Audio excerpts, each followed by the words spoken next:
Très heureux de vous retrouver pour cette ultime intervention et pas des moindres. Nous avons pour finir ces 2 jours en conclusion l'OCDE. On est très heureux de maintenir et de développer notre partenariat avec eux. Une intervention en anglais, so I will switch in English. It's a study around the circular economy in cities on regions.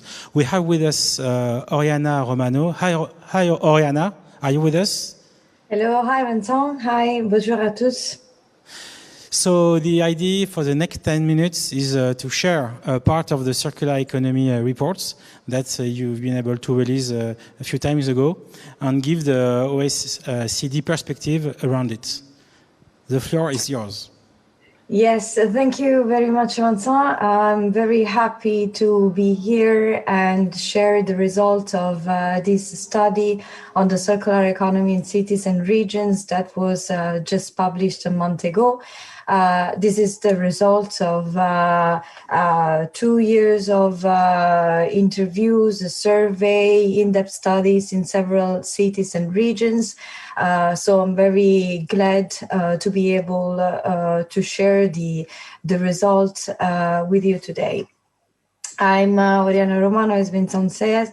I'm head of unit for water governance and the circular economy within a unit at the OECD that is dealing with public policies, in particular urban policies and sustainable development, where this OECD program on the circular economy in cities is located. So the idea, for those who are not familiar with the OECD, is to support cities and regions, so local and regional government, with the transition towards a carbon neutral and a circular economy. The OECD is an intergovernmental organization of 37 member countries. So our aim is to support policy making and implementation. In this case, for the circular economy, we have been working with several local governments in Sweden, Spain, Netherlands, United Kingdoms, and also Ireland to support with the policy making of strategies and roadmaps in relation to circular economy, so making the long-term views, but also through a city-to-city learning. We have also developed a network which is called the Roundtable on the Circular Economy in Cities and Regions, gathering the public, the private, and non-for-profit sector. And finally, we also made available to governments a scoreboard for measuring the progress towards the circular economy. So what I'm doing in the next 10 minutes is to share the result of this study that has been conducted across 51 cities and regions from Europe, Americas, Oceania, and Asia. We dealt in particular with 6 case studies, and we consulted more than 300 stakeholders from different sectors. I would like to share with you in particular 3 messages in relation to the circular economy that I hope would resonate your interest, but also the work that any of you is conducting towards sustainable development and the circular economy. So the first message is that the circular economy, it is indeed about economy and the attention on that we are increasingly posing on cities, so on the local government in coordination with a wide range of stakeholders, is in fact due to several mega trends. So we know that we will become 9 billion people by 2050, and then 55% of those people will be living in cities. We know that the availability and the quality of natural resources at risk, in particular due to climate change. And we know also that by 2030, there will be a need of $6.7 trillion per year in investment in infrastructure. And most of these investment in infrastructure are related to sectors like water, energy, transport, communication, and energy that are strictly related to the circular economy. So if we don't take into account the possibility possibility of building today and designing today the infrastructure for the future and making into practice policies that could actually benefit the use of in an efficient way of material, then we are missing a chance. And these chances can be related to three main big opportunities. Of course, the technological one, but especially socioeconomic and environmental opportunities. For the socioeconomic and opportunities, for example, there are studies in different cities and regions, and I will take only the example of the European Union, whereby the net implement increase of jobs by 2030 for the circular economy field is estimated of 700 jobs increase.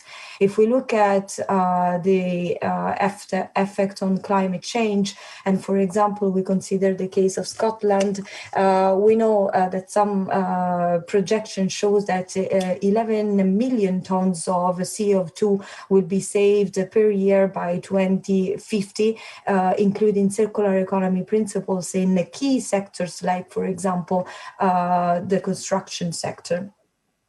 But this cannot be done without looking in particular at three things, like, for example, that we basically include in a framework that we call the 3 Ps, because it is important to take into account the first P of people. So it is not just about governments, but it's about the coordinated role of business and citizens.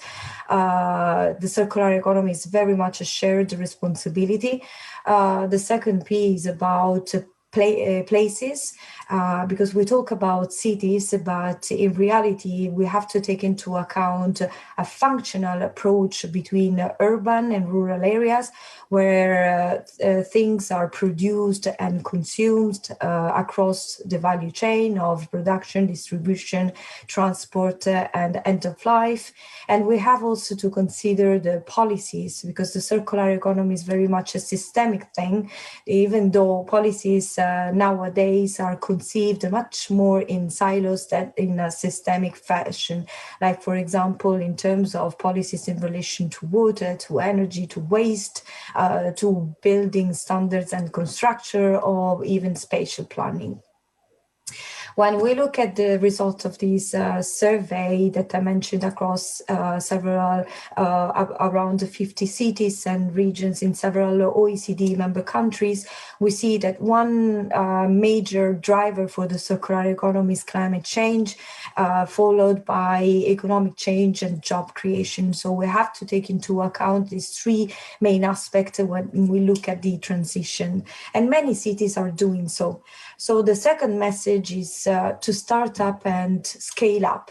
What we saw through this study that we have carried out is that only the 10% of these 50 cities are those that we could consider advanced towards the circular economy, but most of the cities, more than 50% of those are really newcomers, meaning that they are starting now to have an understanding of what are the business model to use and how the local government or the regional government can support this transition.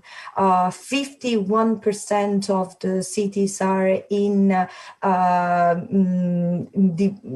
now developing circular economy initiatives with long-term visions, and only 37% of those have already developed one.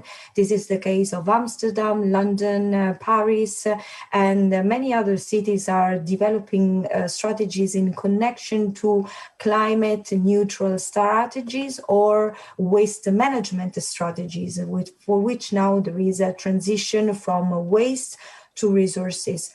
What do these strategies contain? It's about policies in relation to waste management, and there is an increasing recognition that organic waste would play a role, and especially in connection with the use of fertilizer in agriculture, but even in relation to avoiding food waste. And for example, several initiatives are in place in France after the very recent dedicated law of 2019, and also in Ireland.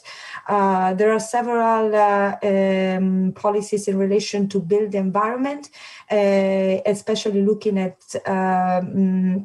how buildings are constructed. And in this case, I would like to raise your attention on the fact that most of the cities are using pilot and experiment for 80% of the cases. And for example, in the building sector, this is one of the sectors where experiments are used the most. In case of using modular building, for example, having water and energy efficient neighbors, or even trying to use the idle capacity of buildings, in the sense that cities would avoid to build new buildings when they can actually repurpose buildings that are not in use. What I would like to highlight through the result of this is that even the experimentation and pilots in most of the cases are really starting small. The important message is really to experiment, but also to scale them up in order to achieve the attended results, and especially from a social, so from an employment point of view, or from an environmental point of view. Cities have the power to do so, for example, to public procurement in several sectors, like, for example, furniture, but even clothes of uniform. They can dedicate specific budget, even though it is not completely the case so far. And they are also investing very much in capacity building initiatives, not only across departments, the municipality departments, but also together with the private sector, in order to invest in new building models, business models that would be based on moving from ownership to services, to renting, to part of those actions that could be complementary to the sharing economy, like, for example, in the transport sector. The third and final message is that governance is key. If we are looking at the result of the perception that these cities have in terms of what are the main obstacles hindering the transition towards a circular economy, we see that the lack of technical solution is basically the least of the problems, meaning that this technical solution exists, but the problem is how to put them in place. So 73% of the cities and regions surveyed, they complain the lack of financial resources, for which there is mostly a possibility to start the project, but not to scale them up, to take low risks, because business needs also the support of government in taking greater risk. Business also need that the regulation would fit for purpose, and in particular be accompany the innovation in terms of what waste to use, how as a resource, and what is the compatibility with environmental and health standards. So what the cities can do is to promote, facilitate, and enable the circular economy. When it comes to promoting the circular economy, beyond setting the vision for the city, it is also important to increase awareness and transparency, so enhance